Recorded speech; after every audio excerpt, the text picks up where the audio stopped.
Is our personality in our DNA? Dr. Chopra comes at this as a doctor, as a scientist, and a very eloquent seeker, given us so much to think about. We've been able to look at the brain. We've been able to look at gene expression. We've been able to look at cell markers of aging, telomerase, telomere length. We've been able to look at what are called inflammatory markers. In other words, everything that's happening in the body at a biological cell level. And then we're looking at what is called the epigenome, which is the shell of proteins outside the genome, and how these work together. And what we are finding is remarkable.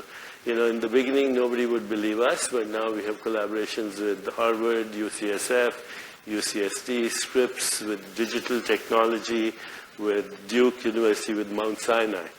We can look at a blood sample, and we can tell you if you're experiencing samadhi occasionally or not, if your mind is quiet or not, if you're falling into the place where he even whether our parents experience it. Parents too. In fact, the epigenetics shows that your experiences now, which are not in your brain, by the way.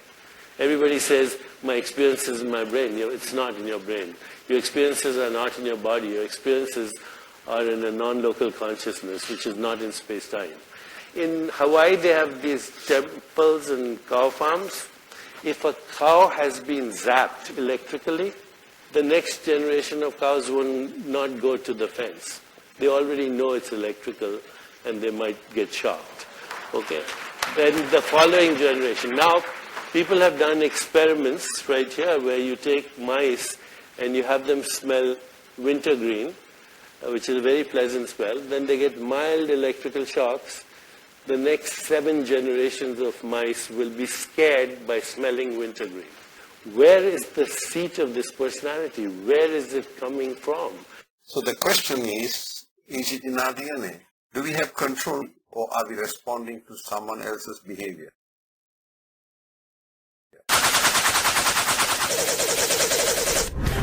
To show this, we took 2 men, Mr. Nice and Mr. Nasty, and placed them in a controlled environment. Then we asked several volunteers to meet them and discuss different subjects. Favourite films? Yeah, well, got plenty of those. You go first. What the volunteers didn't know was that while Mr. Nice was being friendly and warm, Be careful. You've been a lot. Mr. Nasty was being as negative and as difficult as possible. No, not really. But crucially, both Mr. Nice and Mr. Nasty had been asked to deliberately move their bodies in specific ways. So you got any more favourites? While cameras watched for a response in the volunteers that would reveal what was going on in their mind. Gradually, as the conversations developed, an extraordinary thing began to happen. The volunteers with Mr. Nice gradually began to copy him. They kind of used those well, and the acting was so good, they kind of all got away with it. And the other ones, Last of the Mohicans. No, I didn't see I mean, come on, I shouldn't, there's no reason to suggest that we should like that, but there's some... Meanwhile, those with Mr. Nasty didn't copy him at all. Well, I'm really enjoying 24 at the moment. Have you seen that? Saw it once. Yeah, I didn't like it very much. No? No. And I think it's the sort of thing I like going to the cinema with myself. Because the volunteers like Mr. Nice, I mean, some people say they like to, you know, share their mind prompted them to mimic him. No, I often go by myself. Walk out of this room. A subconscious attempt to strengthen the bond between them. Because I've been in business. Well, that's what everyone says, it's fantastic. Yeah, you don't really. I think if you do it, you're the best. There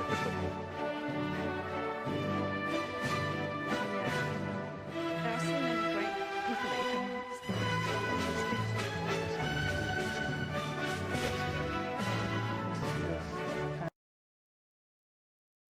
Consider this study of modifying the environment.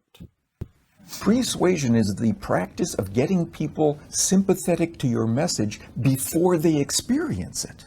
It is what you say immediately before you deliver your message that leverages your success tremendously. There's this interesting study. A guy goes to a shopping mall in France, and he tries to get women's phone numbers as they pass various shops so he could call for a date. One of them is a shoe store, and another was a bakery. But in neither of those cases was he very successful. He only got a number 13% of the time. But there was one kind of shop that doubled his success rate when women were passing it, a flower shop. Why? Because flowers put women in the mindset of romance. Not consciously, persuasively. Now, marketers, or at least some of them, have studied persuasion's potency. One online furniture store tested images of fluffy clouds versus cold hard cash on its homepage. Those who saw the background depiction of clouds searched the site for more comfortable furniture. Those who went to the site that had money in the background became cost conscious and preferred to purchase less expensive furniture. Almost no one recognizes that the clouds or the coins had any impact on their behavior, and yet it did at significant levels. There's a study that shows that people who were asked their political opinions when there was a picture of the American flag in the corner of the questionnaire reported more favorable attitudes toward Republican Party positions, because the flag is typically associated in people's minds with a Republican belief set. As are churches, and studies show that persuasive cues can subconsciously affect actual voting. If people vote at a polling place inside a church, they vote more Republican. If they vote at a polling place inside a school, they vote more Democrat. I have an acquaintance who claims he got 3 great jobs by saying something before he began the job interview in each instance. Before every interview, he asked the interviewers, "Why did you bring me in today? What was it about my qualifications that made you attracted to my candidacy?" And what does that do? It caused people to start focusing on the positive aspects of his case before they even began discussing it. If we are paying attention to something, it's important. That's how we decide to pay attention. But a communicator can reroute our attention to something that isn't important, but make it seem important as a consequence. What we do in our experiment, we very briefly expose people to a warm or cold substance. And what we expect to happen is that simple experience with a warm substance or a cold substance will prime people to sort of activate these feelings of warmth and comfort and the things that we've learned about since we were very young. Volunteers for the experiment are asked to hold a warm cup of coffee as they are met by Lawrence. They have been primed with heat. The purpose of the experiment is to record participants' judgments about Lawrence's colleague, Randy. How was it great? It was awesome. It was good until I got stranded in Florida because of the snowstorm. New York on fire. So. And here's the killer question. Would you give Randy a permanent job? Based on your brief interaction with Randy, or would you hire him as project manager? Seems like a generally, sure, yes, friendly guy. So yeah, I would say. Yeah, why not? Saying warm things about a stranger might just be the normal polite response. Time to cool things down. Except for the temperature of the drink. Identical conditions. The same conversation with Randy. How was it great? Exactly that. No. And 6 minutes later, the same questions from Lawrence. Based on your brief interaction with him, would you recommend him or would you hire Randy as project manager? As a leader? I'm not sure. Based on the brief interaction? No. Maybe not from the impression that I got. The experiment shows, remarkably, that a brief encounter with a beverage could see you either hired or fired. It's a powerful effect, and one that might have worrying applications. Dr. Daniel Kahneman received the Nobel Prize for his work on behavioral economics. Here he speaks of the two systems that we humans rely on to make decisions.